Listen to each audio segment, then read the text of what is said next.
আমি তো মাঝে মাঝে দুষ্টমি করেই বলি, আমি যদি মাকামাত হারিরি একটা আরবি সাহিত্যের কিতাব, বড় কঠিন কিতাব, আমি যদি ওই কিতাব দিয়ে তারাবি পড়াই কেউ টের পাইব না আমি কোরআন শরীফ পড়তাছি না কি পড়তাছি আল্লাহ জানে। আমি যদি দাঁড়ায় যাই খালি على أني وإن أغمضني الفطن المتغابي ونضح عني المحب المحابي لأكاد أخلص من غمر جاهل أو ذي غمر متجاهل يضع عني لهذا اللدع ويندد بأنه من مناهي الشرع ومن نقد الأشياء بعين المعقول وأنعم النظم في مباني الأصول نظم هذه المقامات في سلك الإفادات وسلكها مسلك الموضوعات عن العجماوات والجمادات الله أكبر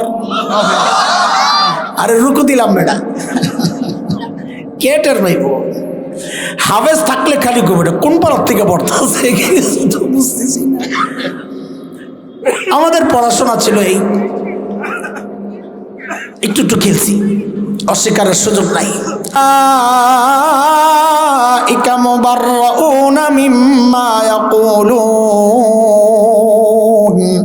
লাহুম মাগফিরাতুন ওয়া রিজকুন কারীম। এই পুরো আয়াতের তরজমা করলে কি বাড়িব? জাসকার লগে তাসকা। আচ্ছা বাদ দে, যেই কইছে সব দিয়া দাও, বউ একটু দেরি করে না, সাথে সাথে নিয়ে সব দিয়া দিছে গরিবরে। আল্লাহ মদিনা থেকে যেই দূত আসছে এই কারবার দেখে অবাক হয়ে বসে চিন্তা করে কই আসলাম, এরা মানুষ না ফেরেশতা। দ্রুত ফেরত গেছেন মদিনায়।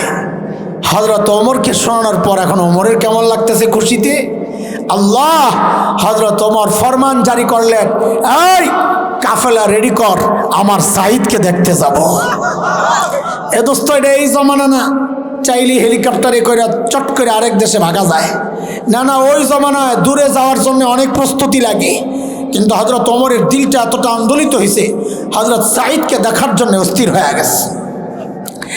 সাইয়েদনা ওমরের কাফেলা যখন হিমসে ঢুকে গোটা হিমস যেন ভেঙ্গে পড়ে, চারদিক থেকে হাজারো মানুষ ছুটে ছুটে আসছে। কেন হারে আমাদের আমিরুল মুমিনিন আসতেছেন মদিনা থেকে, আল্লাহর নবীর শ্রেষ্ঠ সাহাবী ওমর ইবনুল খাত্তাব আসতেছেন এক নজর দেখার জন্যে।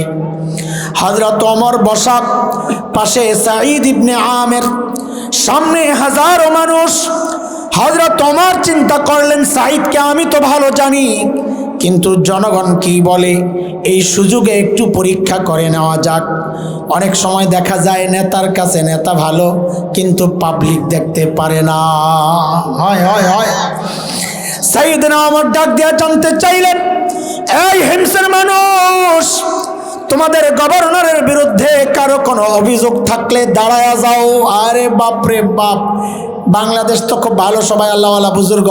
পাকিস্তানের কোনো শীর্ষ নেতা তার কোনো এলাকায় যাইয়া যদি জিজ্ঞেস করত, এই আপনাকে এলাকার নেতার বিরুদ্ধে কারো কোনো অভিযোগ আছে, তো পাবলিক মাথাটা নিচের দিকে দিয়ে বিড় করে বলতো অভিযোগ তো আছে, কিন্তু এখন দাঁড়াবো না, দাঁড়াইলে সকালে শুয়ে পড়ন লাগবো। সোজা কথা। চিনি আপনার ঘরে কোন মার্কা পীর আপনারা। এক পীর সাহেব তো এরকম ঘরে যায় আর বোর ইয়া খায়, খালি ধমক খায়। বাইরে তো বহুত বড় পীর, ঘরে গেলে বিলাই। তো একদিন ঘরে গেছে, বউ দিছে এক চিৎকার, আহারে আল্লাহ। পীর সাহেব কয় এমন ভাবে চিৎকার মারলাম মনে হয় যেন জিন্দিগিতে কিচ্ছু দেইটেই নেই। কয় দিছেন, কিন্তু আজকে একটা দৃশ্য দেখে আমার কলজারা জ্বলে গেছে। কি দেখছ? আজকে দেখলাম আমাদের বাড়ির সামনে দিয়া এক পীর সাহেব উইরা উইরা যাইতাছে। আমারে খোদায় কোন পীর মিলাইলো, এটা তো ল্যাংরাইয়া ল্যাংরাইয়া হাঁটে। তো পীর সাহেব বলে, আরে পোড়া কপাল, এতদিন মনে করছিলাম তোর দিল নষ্ট, এখন তো দেখি শক্তিও নষ্ট। আরে কেন? ভালো করে খেয়াল করে দেখোস নাই, ওই যে উইরা গেছে যে পীর, এটা আমি ছিলাম, আমি। এখন বউ কি বলে, খাইরে তাই তো বলি ডানা একটা ভাঙ্গা কেন। বউ স্বীকার করবে না, জামাই কামেল মানুষ, বলার বলা। আমাদের কাছের মানুষরাই আমাদের তাকওয়ার স্বীকার করে না, অথচ আল্লাহর নবীর সাহাবীদের তাকওয়া বলে শুধু পাশের মানুষরা না, আল্লাহর নবীর সাহাবীর তাকওয়া আল্লাহ নিজেও তাদের পক্ষে সাক্ষী দিয়েছেন। 26 নম্বর পারার সূরাতুল হুজুরাত 3 নম্বর আয়াত আল্লাহ বলছেন, ইন্নাল্লাযীনা ইয়াগুযযুনা আসওয়াতাহুম ইনদা রাসূলিল্লাহ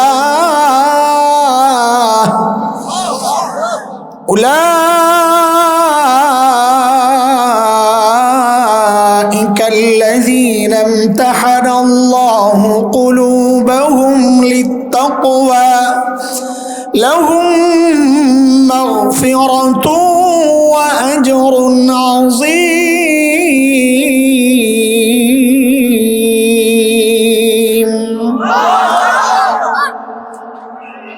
আল্লাহ কি বলছেন জানেন? একটু বুঝেন। যিনি পড়ান, খেয়াল করে জবাব দিয়েন, যিনি পড়ান সারা বছর, বোর্ডের পরীক্ষা হইলে, ফাইনাল পরীক্ষা হইলে ওই উস্তাদি পরীক্ষা নেন না অন্যরা নেন? অন্যরা। তা আল্লাহ বলেন কি, আমার নবী তার সঙ্গী সাল্লাল্লাহু আলাইহি ওয়াসাল্লাম তার সঙ্গীদেরকে তাকওয়া শিখাইছেন, পড়াইছেন, কিন্তু ওই পড়ার পরীক্ষা নিছি আমি আল্লাহ। সাহাবীর তাকওয়ার পরীক্ষা নিছেন কে? বলে ফলাফল কি? বলে ফলাফল বুঝতে আরেকটা কথা বুঝেন। আমাদের কাছে যখন পরীক্ষার খাতা আসে, যারা খাতা দেখেন তারা বলবেন, তো অনেক সময় দেখা যায় লেখা খুব একটা সুন্দর না, 2-4টা বানানো ভুল হয়, কিন্তু বিষয়টা যা চাওয়া হয়েছে প্রশ্নে এত চমৎকার লিখেছে, মনে হয় যেন লেখক নিজেও এতটা সুন্দর বুঝে নাই, এত সুন্দর লেখে বাচ্চারা। তখন ওই 2-4টা বানান টানান ভুল টুল যা হয়, ওই নাম্বার আর কাটতে মনে চায় না, হাতে যে এক্সট্রা কিছু নাম্বার আছে ওগুলোর সব দিয়া দেওয়া যা। আবার এর উল্টাও হয়, কখনো কখনো এমন খাতা আসে লেখা না যেন কম্পিউটারের টাইপ, কিন্তু যা চাওয়া হয়েছে তার ধারে কাছেও নাই জব। লাস্টে আবার লেখা দেয়, হুজুর আল্লাহর হস্তে পাশ করাইয়া দিয়েন, দোয়া করুন।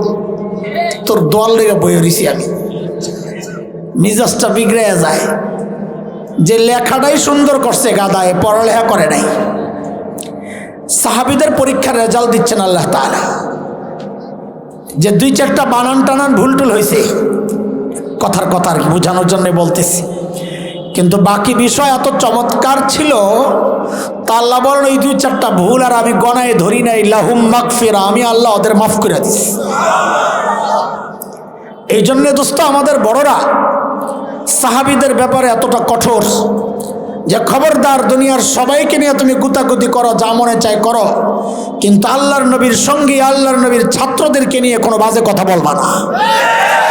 এমন পোড়া কপাল বহুত আছে, ওই জায়গায় যায় খালি চুলকায়, সাহাবীর দোষ তালাশ করে বৈশা বৈশা, অথবা এমন লিখনি তৈরি করে যেই লিখনি পড়লে অটোমেটিক সাহাবী বিদ্বেষী হয়ে যায়। দোস্ত আমাদের স্পষ্ট অবস্থান, উলামায়ে দেওবন্দের স্পষ্ট অবস্থান, তুমি দুনিয়ার মানুষের কাছে মহা পণ্ডিত হইতে পারো, কিন্তু তোমার কলম যদি সাহাবীর বিরুদ্ধে চলে, তোমার জবান যদি সাহাবীর বিরুদ্ধে চলে, শুনে নাও, তাদের কাছে তুমি মহা পণ্ডিত হইতে পারো, হক্কানি উলামাদের কাছে তোমার পরিচয় তুমি নষ্ট, তুমি ভ্রষ্ট, তুমি গোমরা, তুমি পথভ্রষ্ট। খবরদার এই জায়গায় জবান বন্ধ, কারণ আল্লাহ যাদেরকে মাফ করেছেন তুমি কথা বলার কি? তুমি কি তাদের চেয়ে সুন্দর লিখতে পারবা মিয়া? আল্লাহু আকবার। বলেন আমাদের আমলকে কাদের সাথে মিলাবো? তাড়াতাড়ি কথা মনে রাখেন, পেছনের কথা। বলে যদি মিলে কি দিবে আল্লাহ তাআলা, এটা একটু জানা দরকার, তাইলে না চেষ্টাটা করা যায়। পোষাইতে হইব না, কোন আপনারা কোন পোষাইতে হইব না। তা আল্লাহ যে কি সুসংবাদ জানাইছেন, সূরা তাওবা 100 নম্বর আয়াত। কি দিব শোনো, কিয়ামত পর্যন্ত যাদের আমল সাহাবীর আমলের সাথে মিলবে, আল্লাহ বলেন সাহাবীদেরকে যা দিয়েছি তোমাদেরকেও তাই দিন।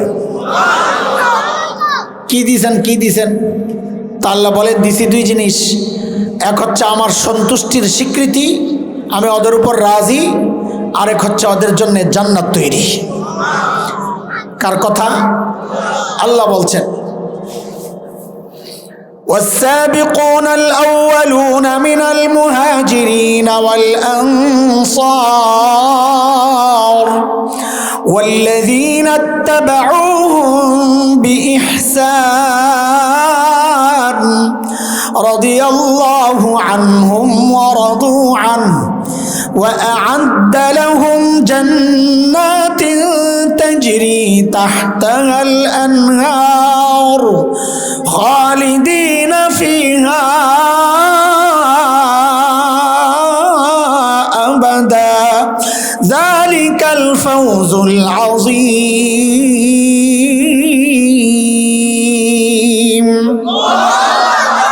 বলেন, ঠিক করে বলেন, তাড়াতাড়ি বলেন, আমাদের আমল কাদের সাথে মিলাবো? ঠিক আছে, ঠিক আছে, কিন্তু ভেজাল আছে। সাহাবীদের সাথে আমাদের আমল হুবহু মিলবে না। কেন মিলবে না? কেন মিলবে? আমাকে আপনাকে নামাজ শিখাইছেন, সেজদা শিখাইছেন আমাদের ওস্তাদ, আমাদের বাবা মা, আর সাহাবীকে সেজদা শিখাইছেন মুহাম্মদুর রাসূলুল্লাহ সাল্লাল্লাহু আলাইহি ওয়াসাল্লাম। মিলবে কোত্থেকে? তো এতক্ষণ কি পেঁচাল পারলেন আপনি, আমাকে সময় নষ্ট করলেন না, মিলবে না। আমাদের বক্তব্য হচ্ছে বড়দের কথা, আমার না, বড়দের কথা হচ্ছে মিলবে না। আমাদের চেষ্টা থাকবে সাহাবীদের কাছাকাছি যাওয়ার, পৌঁছার চেষ্টা করা। বলে যদি পৌঁছতে পারি তো বড়দের কথা শুনে রাখো, এটা একদম সোনার অক্ষরে লিখে রাখার মতো কথা, যে দুনিয়ার জিন্দেগিতে সাহাবীর যত কাছাকাছি পৌঁছতে পারবা, মনে রেখো হাসরেও সাহাবীর তত কাছাকাছি উঠতে পারবা। হিসাব সোজা, সাহাবীর কত কাছে থাকতে চাও, দুনিয়ায় তত কাছে যাওয়ার চেষ্টা করো। দেখেন সাহাবীরা আছেন কত দূরে, ধরার চেষ্টা যে করব, দূরত্বটা জানা থাকলে না দৌড়টা কোন স্পিডে দেব ওইভাবে চিন্তা করব। আছেন কত দূর? আমি ছোট্ট দুইটা উদাহরণ দিই তো দূরত্বটা একটু অনুমান হবে। দেখেন ছোটবেলায় আমরা লেখাপড়া করছি, খেলাধুলাও একটু একটু করছি। বাজান খেলছেন না? আমার ডাইনি বামে আর কিছু জিজ্ঞেস করলাম না, আরে আমি তো খেলছি। এনে কি লেখছে বেটারা? ওই না, আমি তো পাই না। ও আল্লামা মুফতি হাসান জামিল, সুবহানাল্লাহ, কত বড় নাম। কিন্তু যখন খেলছি তখন তো নাম এত বড় আসিল না, তখন তো ছিল হাসাইন্না। তো হাসাইন্নায় খেললে কি সমস্যা, কথা কন না? কিন্তু দোস্ত লেখাপড়াও করছি, আমি আমার সময়ের সেরা ছাত্র। এখনকার বাচ্চারা আমাদের পড়াশোনার খবর শুনলে ওর আজেরা জারি লয়। ওদেরকে তো এখন অর্থই শিখাইতে পারি না। আমাদের সময়টা তো এমন গেছে, অর্থ শিখছি, সব শিক্ষার বাকি রয়েছে কি কজা রিডিংটাও মুখস্থ করে আলা, পুরা কিতাব মুখস্থ করে আলা। তো দেখা গেছে আগা থেকে গোড়া পুরা কিতাবের মূল যে রিডিং, আপনারা তো এবারত বুঝবেন না, হুজুররা বুঝবে, যা আছে তা গোটাটাই মুখস্থ করে আলাও। তো এমন বহু কিতাব আল্লাহর বান্দার মুখস্থ। আমি তো মাঝে মাঝে দুষ্টমি করেই বলি, আমি যদি মাকামাত হারিরি, একটা আরবি সাহিত্যের কিতাব, বড় কঠিন কিতাব, আমি যদি ওই কিতাব দিয়ে তারাবি পড়াই, কেউ টের পাইব না আমি কোরআন শরীফ পড়তাছি না কি পড়তাছি, আল্লাহ জানে। আমি যদি দাঁড়ায় যাই খালি على أني وإن أغمضني الفطن المتغابي ونضح عني المحب المحابي لأكاد أخلص من غمر جاهل أو ذي غمر متجاهل يضع عني لهذا اللدع ويندد بأنه من ملاهي الشرع ومن نقد الأشياء بعين المعقول وأنعم النظم في مباني الأصول نظم هذه المقامات في سلك الإفادات وسلكها مسلك الموضوعات عن العجماوات والجمادات الله أكبر আরে রুকু দিলাম বেটা, কেটার ভাইব হাফেজ থাকলে খালি গো বেটা কোন পাড়ার থেকে পড়তেছে বুঝতেছি না। আমাদের পড়াশোনা ছিল এই, একটু একটু খেলছি, অস্বীকারের সুযোগ নাই। এখনকার বাচ্চারাও লেখাপড়া করে, খেলাধুলাও করে, তো পার্থক্য কি আছে না নাই? কি পার্থক্য? সূক্ষ্ম একটা, অনেক পার্থক্যের একটা ছোট্ট পার্থক্য। আমরা পড়তাম, ফাঁকে একটু খেলতাম, আর এখনকার বাচ্চারা চায় সারাদিন মোবাইল টিপবে, খেলবে, ফাঁক পাইলে পড়বে। কথা কন ঠিক? সাহাবীদের সাথে আমাদের মৌলিক পার্থক্যের পয়েন্ট এটা। সাহাবায়ে কেরাম আখিরাতের কাজ করেছেন, দুনিয়ার কাজ করেন নাই। কথা বলেন, করেন নাই? করেছেন। আমরাও দুনিয়ার কাজ করি, আখিরাতের কাজ কি করতেছি না? এই যে মাহফিলে আইছি, পার্থক্য কি? ওই আগের পার্থক্য। সাহাবায়ে কেরাম করতেন আখিরাতের কাজ, ফাঁক পাইলে করতেন দুনিয়ার কাজ, আর আমরা করি দুনিয়ার কাজ, ফাঁকে ফাঁকে করি একটু আখিরাতের কাজ। শেষ হয় নাই? পার্থক্য শেষ হয় নাই? আসলটাই তো রয়ে গেছে। সাহাবায়ে কেরাম আখিরাতের কাজের ফাঁকে ফাঁকে যেই দুনিয়ার কাজটা করতেন, ওই দুনিয়ার কাজটাও সুন্নত তরিকায় কইরা ওইটারেও ইবাদত বানায় ফেলতেন, আখিরাতের কাজ বানায় ফেলতেন। আর আমরা দুনিয়ার কাজের ফাঁকে ফাঁকে যে আখিরাতের কাজ করি, ওইটার মধ্যে লোক দেখানো, রিয়া, বেদাত, দুনিয়ার ধান্দা এসব ঢুকাইয়া আমরা আমাদের ওই মাঝে মাঝে আখিরাতের কাজটারেও বরবাদ করে ফেলি। কথা ঠিক বলেন? এটা হচ্ছে সাহাবীদের সাথে আমাদের মৌলিক একটা পার্থক্যের পয়েন্ট বললাম। আরেকটা শুনেন, এটা হাদিস, এটা হাসান জামিলের বানাইন না, কথা না। নবী আলাইহিস সালাতু ওয়াস সালামের একান্ত খাদেম হযরত আব্দুল্লাহ ইবনে মাসউদ রাদিয়াল্লাহু আনহুর বর্ণনা। হযরত বলেন, আব্দুল্লাহ ইবনে মাসউদ, ইন্নাকুম আকসারু সালাতান ওয়া আকসারু সিয়ামান ওয়া আকসারু জিহাদা মিন আসহাবি রাসূলিল্লাহি সাল্লাল্লাহু আলাইহি ওয়াসাল্লাম ওয়ালাকিন কানু খায়রাম মিনকুম। ও তাবিঈরা, তাবিঈদেরকে বলতেছেন হযরত আব্দুল্লাহ ইবনে মাসউদ, ও তাবিঈরা, তোমাদের নামাজ, তোমাদের রোজা, তোমাদের জিহাদ সাহাবায়ে কেরামের চেয়ে বেশি। তাবিঈদের আমল সাহাবীদের আমলের চেয়ে বেশি বলতেছেন আব্দুল্লাহ ইবনে মাসউদ। তবে ফুল্লা যায়ও না আবার, ওয়ালাকিন কানু খায়রাম মিনকুম, সাহাবীরা ছিল তোমাদের চেয়ে অনেক বেশি উত্তম। কেমন কথা? আমল বেশি, আমাদের দাম বেশি, তাদের প্রশ্ন আসবে না? তা হযরত আব্দুল্লাহ ইবনে মাসউদ জবাব দিচ্ছেন, কারণ কি জানো? ফাইন্নাহুম কানু আযহাবা মিনকুম ফিদ দুনিয়া ওয়া আরগাবা মিনকুম ফিল আখিরাহ। কারণ সাহাবীদের এক অনন্য বৈশিষ্ট্য ছিল, সাহাবীরা ছিলেন তোমাদের চেয়ে বেশি দুনিয়া বিমুখ, তোমাদের চেয়ে বেশি আখিরাতমুখী। মৌলিক পার্থক্য। তাও কাদের সাথে? তাবিঈদের সাথে। আমাদের পর্যন্ত আস্তে আস্তে তো হিসাবই নাই, কোনো তুলনাই চলে না। সাহাবীদের দুনিয়া বিমুখতার একটা নজির শোনাই আপনাদেরকে, গল্প শুনে থাকবেন, আমি প্রসঙ্গক্রমে আবার একটু বলি, শোনেন। কতটা দুনিয়া বিমুখ ছিলেন, কতটা আখিরাতমুখী ছিলেন, আখিরাতের চিন্তায় কতটা অস্থির থাকতেন, একটু শুনেন। আল্লাহর নবীর এক সাহাবী ছিলেন হযরত সাঈদ ইবনে আমির আল জুমাহি রাদিয়াল্লাহু তাআলা। ইসলাম কবুল করছেন একটু দেরিতে, হিজরতের বেশ পরে। দেরিতে মুসলমান হলে কি হবে? ঈমান ছিল বড় পাক্কা। কত পাক্কা? একটা ছোট্ট উদাহরণ শুনলেই বুঝবেন। সাইয়্যিদনা ওমর রাদিয়াল্লাহু আনহু যখন খলিফা, এ বলেন তো ওমর নরম না গরম? কেমন গরম? সাংঘাতিক না? সাংঘাতিক। কথা যেটা বলতে চাইছো ঠিক আছে, শব্দটা সাহাবী একটু সতর্কতার সাথে ব্যবহার করা। অনেক গরম। কত গরম একটা ছোট্ট উদাহরণ শুনলেই বোঝা যায়। নবী আলাইহিস সালাম বলেছেন, ওমর আপনি যে রাস্তায় থাকেন না, শয়তান ডরে আর ওই রাস্তায় থাকে না। হ্যাঁ হ্যাঁ, আমরাও যে রাস্তায় থাকি শয়তান থাকে না। ঠিক? সবাই তো ঠিক কয় না? বিশ্বাস হয় না? বিশ্বাস হয় না? হ্যাঁ কোন? হ্যাঁ, আমরা যে রাস্তায় থাকি শয়তান থাকে না, তবে কারণ ভিন্ন। ওমর যে রাস্তায় থাকতেন শয়তান থাকতো না, ডরে। আর আমরা যে রাস্তায় চলি শয়তান যায় না, দরকার মনে করে না। বস আপনি থাকতে আমার আর কাম কি? আমরা এতটা নষ্ট হয়ে গেছি, শয়তানকে ফেল করে লিছি। হ্যাঁ, খুশি হয়ে গেছিলেন না? বাবা আসছিল একটা। আল্লাহু আকবার। হযরত ওমর যখন খলিফা, হযরত সাঈদ যায় একদিন বলে, ওমর আল্লাহ দায়িত্ব দিছেন, ঠিকঠাক মতো আদায় করেন, নাহলে কিন্তু খবর আছে। বাপরে বাপ, বেটার কলিজায় সাহস কত! কই পাইছে এই সাহস? মানুষ নিজে যত সৎ হয় তার সাহসটাও তত উঁচা হয়। নিজের মধ্যে 2 নম্বরই থাকলে কথা বলবে মিনমিন মিনমিন কইরা, আর খালি তেল ডালবো, নাহলে তো কথা চলে না।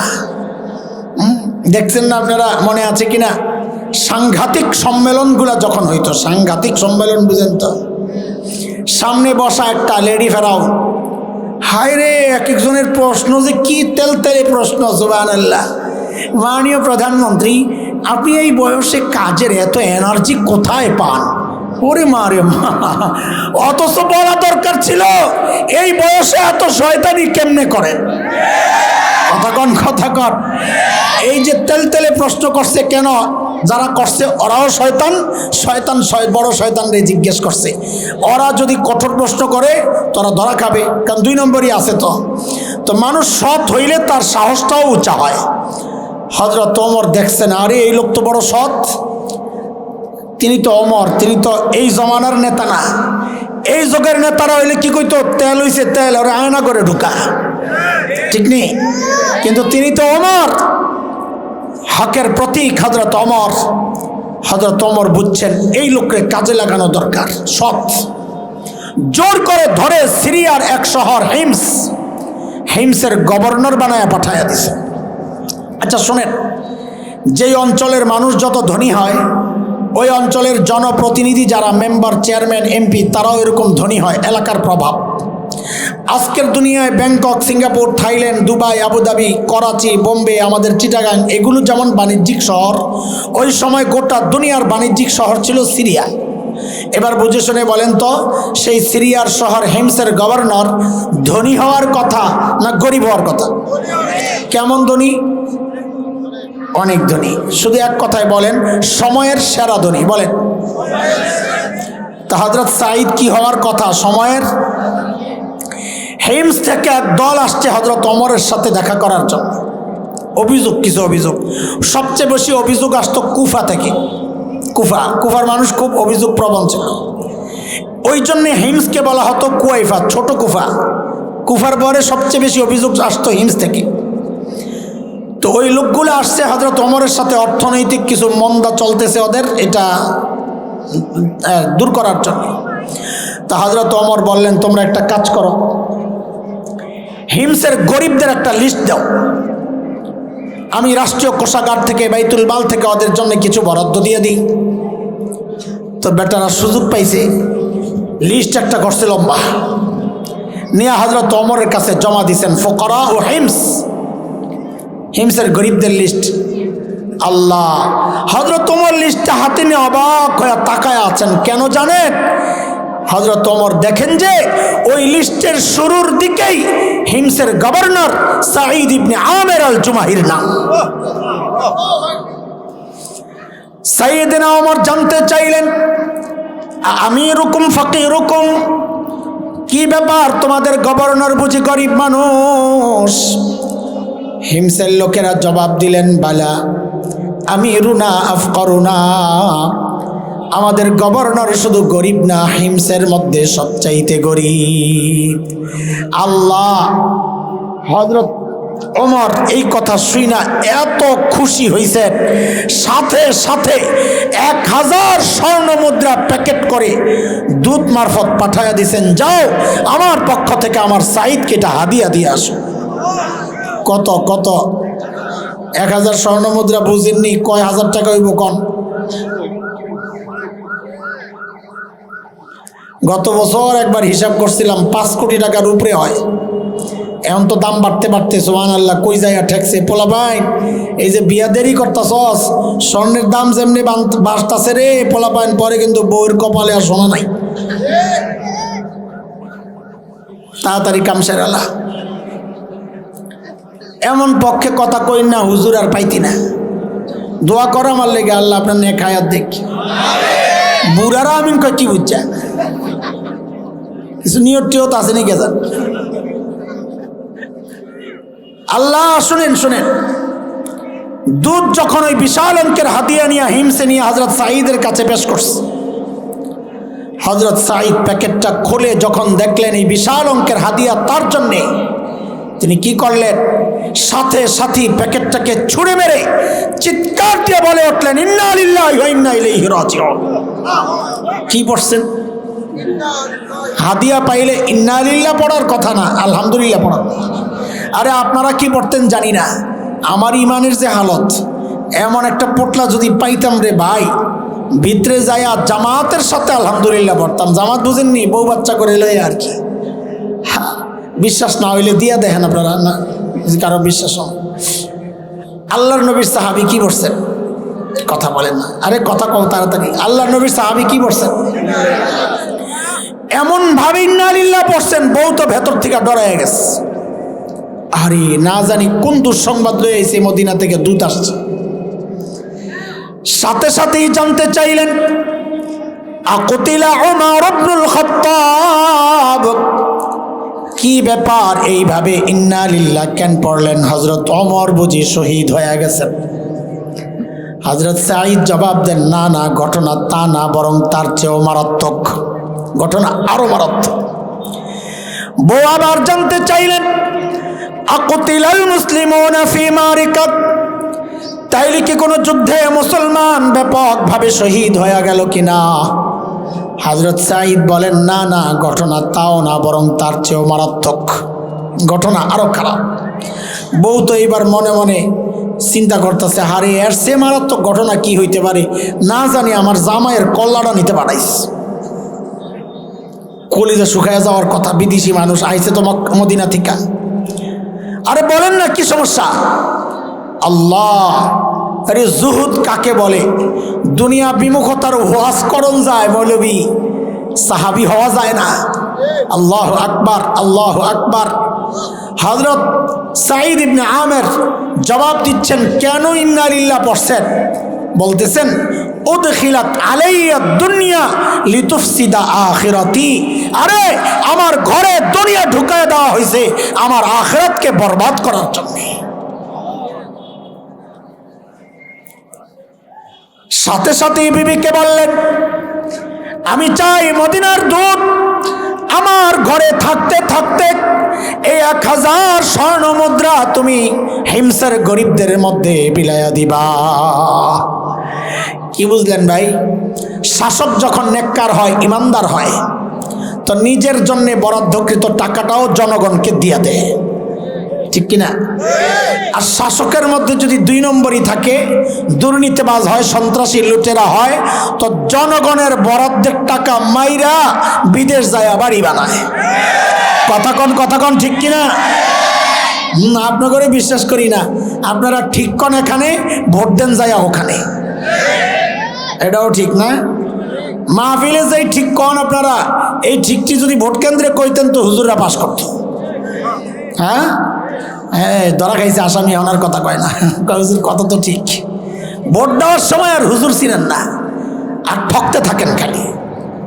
বলে আমারা ক্ষমতায় আসলে আর এই কষ্ট হইতো না আপনার। হ্যাঁ, এই জন্য এখন প্রতিজ্ঞা করেন ইনশাআল্লাহ যে সব দেখা শেষ। বলেন আমার সাথে, সোনার বাংলাদেশ দেখা শেষ, স্বপ্নের বাংলাদেশ বলেন, ডিজিটাল বাংলাদেশ না না, এটা তাড়াতাড়ি কইলে হবো না তো। 16 বছর কষ্ট পাইতে পাইতে জান শেষ, এটা তাড়াতাড়ি কইলে হবো দেখা শেষ? বলবেন দেখতে দেখতে একেবারে শেষ। বলেন আবার ঠিক করে, সোনার বাংলাদেশ, স্বপ্নের বাংলাদেশ, ডিজিটাল বাংলাদেশ, সব দেখা, স্মার্ট বাংলাদেশ না? পালাইতে পালাইতে নেতা একটাও নাই, সব বিদেশ। এটার লগে হেডা কি স্মার্ট বাংলাদেশ, পালাইতে পালাইতে একটাও নাই, সব বিদেশ। আমাদের সব দেখা শেষ, এখন আর কিছু দেখতে চাই না, একটাই দেখতে চাই ইনশাআল্লাহ, আগামীর বাংলাদেশ, কোরআনের বাংলাদেশ। ঠিক আছে, ঠিক আছে, ইনশাআল্লাহ চাই তো, ইনশাআল্লাহ। হ্যাঁ, কোরআনের পক্ষে, হাদিসের পক্ষে, সুন্নাহর পক্ষে, শরিয়ার পক্ষে, খেলাফত প্রতিষ্ঠার আওয়াজ দিয়া যারাই আসবে তাদের পক্ষে দাঁড়ায় যাব ইনশাআল্লাহ। ইসলামী দল, নাম আছে ইসলামী, কিন্তু তারা বলেন আমরা ক্ষমতায় আসলে খেলাফত প্রতিষ্ঠা করব, ওদিকেও তাকানো যাবে না। ও তো পা চাটা গোলামি করবে, পা চাটবে আমেরিকার, পা চাটবে ভারতের, এখানে আর চাটাচাটি চলবে না। এখন একটাই, মদিনাওয়ালার সাথে সম্পর্ক করতে হবে ইনশাআল্লাহ। আমেরিকাবাদ, পাশ্চাত্য, এই পশ্চিমাবাদ, সব বাদ, এগুলো আমাদেরকে শোষে, আমাদেরকে গোলাম বানায়, আর ইসলাম আমাদেরকে মর্যাদার আসনে বসায়। কথা কর ঠিক কিনা? আল্লাহ বিবিরে যখন কইল সব দিয়া দাও, বিবি কি আর আমাদের বিবি? হ্যাঁ, আপনাকে বিবি তো খুব নেককার, মোত্তাকি, পরেজগার থাক। আপনাকে আমি এলাকায় আছি, কোন বিপদে পড়ি, আমার ডার উপরে দিয়া যাক, সামনে নাই। আমার বউরে যদি কইতাম সব দিয়া দাও, একটা বেশকি যে মাল লইলে আমার বুজুর্গি দেখায় সব দিয়া দিব। বেশি পিড়াপিড়ি করলে বলতো কি 2 ভাগ করেন, অর্ধেক আমার, অর্ধেক আপনার, আমারটা থাক, আপনি একটা আল্লাহর রাস্তায় দিয়া দেন, অনেক সওয়াব হবে। কিন্তু বউ তো হাসান জামিলের বউ না রে, বউ তো সাহাবীর বউ। কার বউ? কার বউ? পোলাপাইন যারা বিয়া করস নাই, তাদেরকে একটা সৎ পরামর্শ দিয়া যায়, কামে লাগবো। বল আমার সাথে একটা স্লোগান মুখস্থ কর, জেসকার লগে তেসকা। বল বল। আমি তো ইউনিভার্সিটির এলাকার, তো জুমার মধ্যে অনেক ইউনিভার্সিটির ছেলেরা আসে, আইসা খালি প্রায় একটা কথা, হুজুর কিছু করেন, আমার বিয়াকে জানি আটকায় রাখছে। তোর বিয়াকে আটকাইব? বউ পাই না, মায়া পাই না। আমাকে পাবি কোত্থেকে? তো নিজে 2 নম্বর আর বউ খোঁজে রাবে বসিয়া, নিজে সারা রাত ফেসবুক টিপে আর বউ চায় তাহাজ্জুদ গুজার। আল্লাহ কি জালেম রে বেটা, তোর মতন 2 নম্বরের কাছে নেককার মেয়েটারে পাঠাই ওরে ঠগাইব? তুই নেককার বউ চাইলে তুই আগে নেককার হইলে না মিলবো, নাইলে খুঁজবি পাবি না। কথা কন? এটা আমার কথা না, এটা কোরআনের কথা। আল্লাহ বলেছেন, আল খাবিসাতু লিল খাবিসিনা ওয়াল খাবিসুনা লিল খাবিসাত ওয়াত তাইয়িবাতু লিত তাইয়িবিনা ওয়াত তাইয়িবুনা লিত তাইয়িবাত মুবাররাউনা মিম্মা ইয়াকুলুন লাহুম মাগফিরাতুন ওয়া রিজকুন কারীম। এই পুরো আয়াতের তর্জমা করলে কি বাড়িব? জাসকার লগে তাসকা। আচ্ছা বাদ দে, যেই কইছে সব দিয়া দাও, বউ একটু দেরি করে না, সাথে সাথে নিয়ে সব দিয়া দিছে গরিবরে। আল্লাহ মদিনা থেকে যে দূত আসছে, এই কারবার দেখে অবাক হয়ে বসে চিন্তা করে, কই আসলাম, এরা মানুষ না ফেরেশতা? দ্রুত ফেরত গেছেন মদিনায়। হযরত ওমরকে শোনানোর পর এখন ওমরের কেমন লাগতেছে খুশিতে। আল্লাহ হযরত ওমর ফরমান জারি করলেন, এই কাফেলা রেডি কর, আমার সাঈদকে দেখতে যাব। এ দোস্ত, এটা এই জমানা না, চাইলে হেলিকপ্টারে করে চট করে আরেক দেশে ভাগা যায় না। না, ওই জমানায় দূরে যাওয়ার জন্য অনেক প্রস্তুতি লাগে। কিন্তু হযরত ওমরের দিলটা এতটা আন্দোলিত হয়েছে, হযরত সাঈদকে দেখার জন্য অস্থির হয়ে গেছে। সাইয়েদনা ওমরের কাফেলা যখন হিমসে ঢুকে, গোটা হিমস যেন ভেঙ্গে পড়ে। চারদিক থেকে হাজারো মানুষ ছুটে ছুটে আসছে। কেন হারি? আমাদের আমিরুল মুমিনিন আসতেছেন মদিনা থেকে, আল্লাহর নবীর শ্রেষ্ঠ সাহাবী ওমর ইবনুল খাত্তাব আসতেছেন এক নজর দেখার জন্যে। হযরত ওমর বসা, পাশে সাঈদ ইবনে আমের, সামনে হাজারো মানুষ। হযরত ওমর চিন্তা করলেন, সাঈদকে আমি তো ভালো জানি, কিন্তু জনগণ কি বলে, এই সুযোগে একটু পরীক্ষা করে নেওয়া যাক। অনেক সময় দেখা যায় নেতার কাছে নেতা ভালো, কিন্তু পাবলিক দেখতে পারে না। হয় হয় হয়। সাইয়েদনা ওমর ডাক দিয়া জানতে চাইলেন, এই হিমসের মানুষ, তোমাদের গভর্নরের বিরুদ্ধে কারো কোনো অভিযোগ থাকলে দাঁড়ায়া যাও। আরে বাপরে বাপ, বাংলাদেশ তো খুব ভালো, সবাই আল্লাহওয়ালা বুজুর্গ। পাকিস্তানের কোনো শীর্ষ নেতা তার কোনো এলাকায় যাইয়া যদি জিজ্ঞেস করত, এই আপনাকে এলাকার নেতার বিরুদ্ধে কারো কোনো অভিযোগ আছে, তো পাবলিক মাথাটা নিচের দিকে দিয়ে বিড়বিড় করে বলতো, অভিযোগ তো আছে, কিন্তু এখন দাঁড়াবো না, দাঁড়াইলে সকালে শুয়ে পড়ন লাগবো। কোন জায়গায়? পাকিস্তান। পাকিস্তান কোন জায়গায়? আপনার নেতারা তো সব তাহাজ্জুদ গুজার 80 রাকাত। সুবহানাল্লাহ, আল্লাহু আকবার। পীর সাহেব যে কই পালাইলো, আমি তো পরে আফসোস করছি, আরে কার মুরিদ হইলাম এত বড় পীর থাকতে। 80 রাকাত তাহাজ্জুদ আমার কোনো সাহেবকে পড়ে বলে আমার মনে হয় না। আল্লাহু আকবার। হযরত ওমর যখন বললেন কারো কোনো অভিযোগ থাকলে দাঁড়ায় যাও, ওই কোণা থেকে এক বুড়া দাঁড়ায় গেছে, আছে আছে অভিযোগ আছে।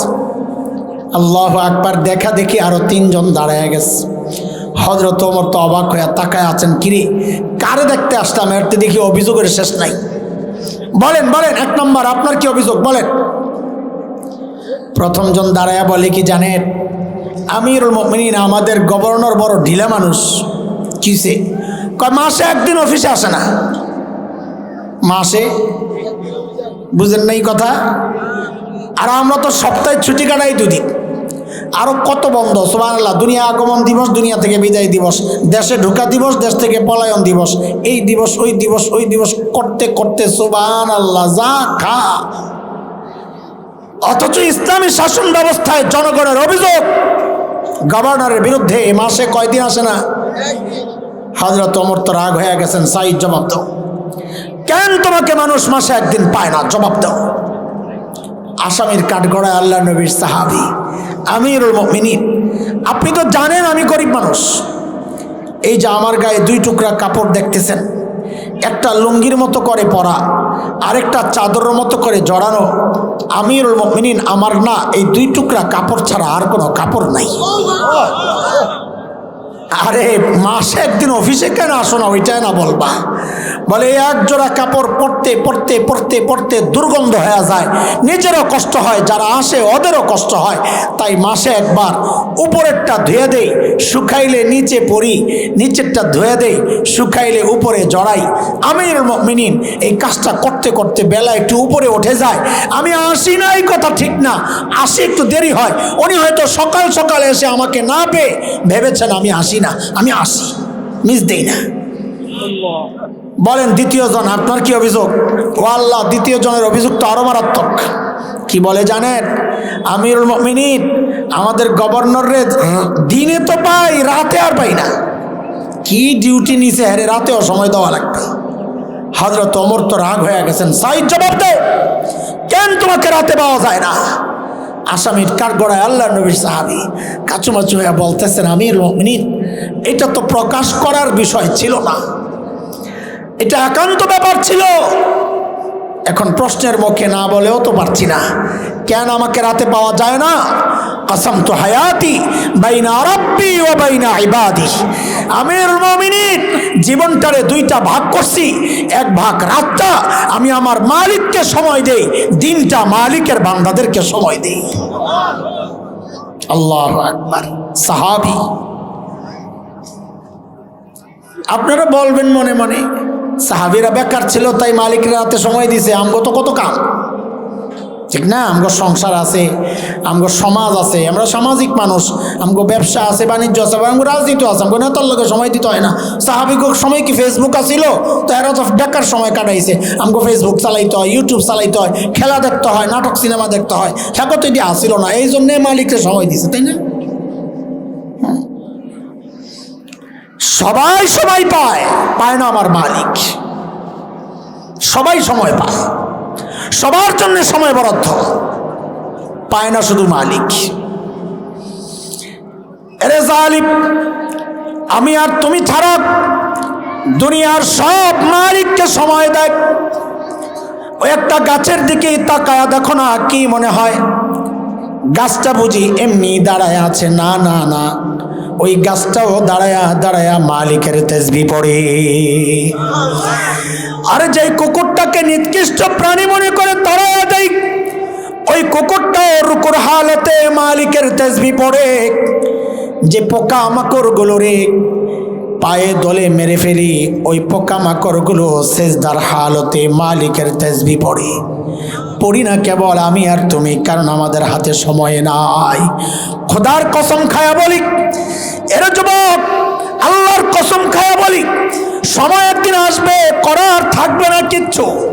সেদিন শুধু চিৎকার করে করে বলবো, আর কান্না করব, ইয়া লাইতানি কদ্দামতু লিহায়াতি, আরে সময় মতো যদি একটু পুঁজি বানায় আসতাম তো আজকে ডাক শোনা লাগে না।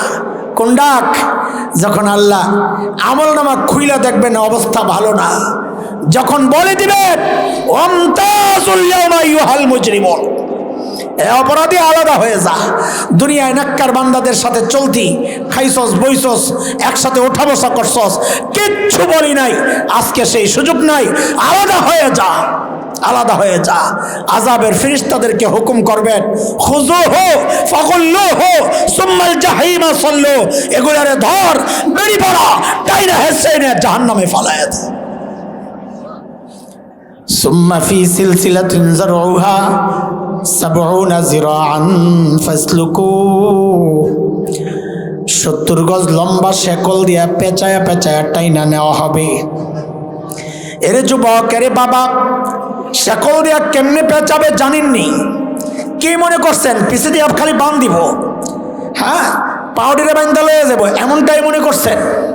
না না, সাহাবী আব্দুল্লাহ ইবনে আব্বাস রাদিয়াল্লাহু আনহুমা বলেন, এই শেকল দিয়া কেমনে পেঁচাবে জানুনি? আরে আরে আল্লাহ। হযরত ইবনে আব্বাস বলেন, শেকলের একটা মাথা নাকের ছিদ্র দিয়া ঢুকাইয়া পায়খানার রাস্তা দিয়া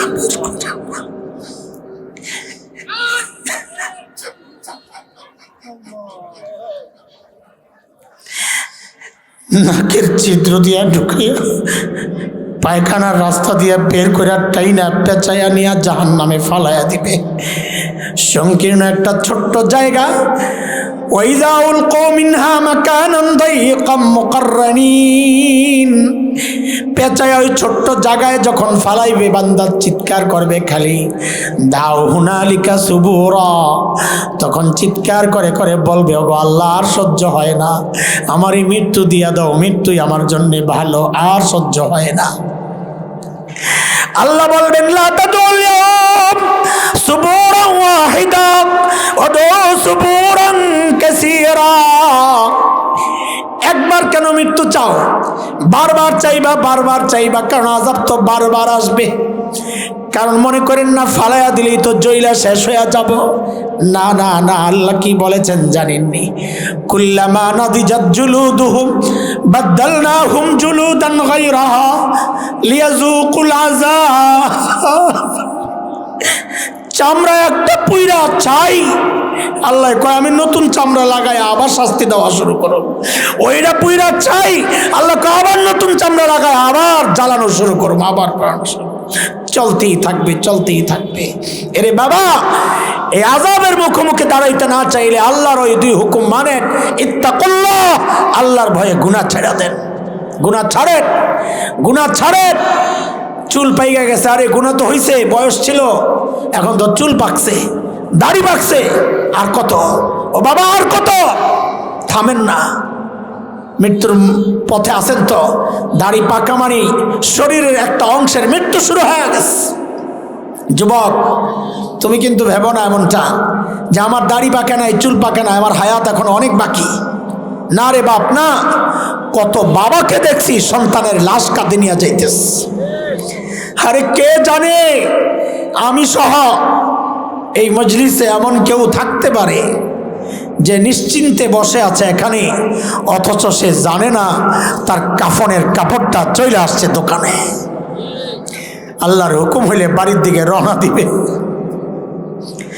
এরে যুবক, কিভাবে বললে তোরা বুঝবি আমি জানি না, আমি এমনি তো দুর্বল, এমনি এলিম কালাম কম, আমল কম, গলাও নাই, তলাও নাই, আজকে আরো অসুস্থ। কেমনে বললে আমার কথাগুলো তোদের হৃদয় পর্যন্ত পৌঁছাইতে পারবো আমি জানি না, তবে শেষ একটা চেষ্টা আমি করতে পারি তোরা চাইলে। বলি কি, রে বাপ আমার সামনে আয়, তোরা যুবক সামনে আয়, তোদের পাওগুলা মেলে দে, আমি ওই পাউডি জড়া ধইরা সারা রাত বৈশা বৈশা কান্না করি, তাও তোরা গুনাহ ছেড়া দে বাপ, গুনাহ ছেড়া দে, গুনাহ ছেড়া দে। আরে গুনাহওয়ালা চোখ নিয়ে মালিকের সামনে কেমনে দাঁড়াবো বলেন না? এই গুনাহওয়ালা কামি মালিকের সামনে কেমনে দাঁড়াবো বলেন না? হ্যাঁ, যখন আমার চোখ, আমার কান, এমনকি আমার চামড়া শুদ্ধ আমার বিরুদ্ধে সাক্ষী দিবে। হাত্তা ইযা মা জাউহা শাহিদা আলাইহিম সামউহুম ওয়া আবসারুহুম ওয়া জুলুদুহুম বিমা কানু ইয়ামালুন। তখন কেমনে সাক্ষী যখন দিবে, কেমনে বাঁচবো বলেন? হ্যাঁ, কোন ভরসায়, কোন পুঁজির ভরসায় এমন নিশ্চিন্ত জীবন যাপন করছি বলেন? আছে কারো কোনো টেনশন? সারা দিন মোবাইল একটা লইয়া পড়ে থাকে, না তিলাওয়াতের খবর আছে, না জিকির আজকারের খবর আছে, না আহলুল্লাহদের কাছে যাই একটু সময় পাস করার খবর আছে। সারা দিন মোবাইল মোবাইল মোবাইল মোবাইল, দিন নাই রাত নাই, মোবাইল আর মোবাইল। এর জালিম আমাদের বড়রা বলেন কি জানো? সময় নষ্ট করা এটা মৃত্যুর চেয়েও ভয়ঙ্কর। এর যুবক শোন কথা, সময় নষ্ট মৃত্যুর চেয়ে ভয়ঙ্কর। কেন? আরে মৃত্যু বেশির থেকে বেশি মানুষকে দুনিয়া থেকে আলাদা করবে, মৃত্যু মানুষকে আপনজন থেকে আলাদা করে, আর সময় নষ্ট মানুষকে তার রব থেকে আলাদা করে দেয়। আল্লাহ তাআলা সাহাবীদের মতো আমাদেরকে আখিরাতের প্রস্তুতি নেওয়ার এবং আল্লাহর ভয়ে গুনাহমুক্ত জীবন যাপনের তৌফিক দান করেন, বলেন আমিন। আমি দোয়া চাই একটু খাস করে, আল্লাহ যেন আমারও আপনাদের সাথে কবুল করেন। আল্লাহ যেন আমাকেও আখিরাতের প্রস্তুতি নেওয়ার এবং গুনাহমুক্ত জীবন যাপনের তৌফিক দেন। সুস্থতার জন্য একটু দোয়া চাই। আর ছোট্ট করে একটা এলানও শুনি। আমার মাহফিলের বয়ান তো গুছানো না, এলোমেলো কথাবার্তা বলতে হয় নানান কারণে, কিন্তু মসজিদের বয়ানগুলো খুব গুছানো হয়, দালিলিক হয়, সময়ের প্রয়োজন মেটানোর জন্যে সময় উপযোগী কথাবার্তা হয়। তো ওই বয়ানগুলো অনলাইনে ছিল, বাচ্চারা অনলাইনে দিত। এখন মাকতাবাতুল আজহার বাংলাদেশের এক শ্রেষ্ঠ প্রকাশনী প্রতিষ্ঠান, ওরা এটারে বই আকারে আনছে, নাম দিছে খুতবাতে জামিল। দোয়া চাই আল্লাহ যেন আমাদের খেদমতকে কবুল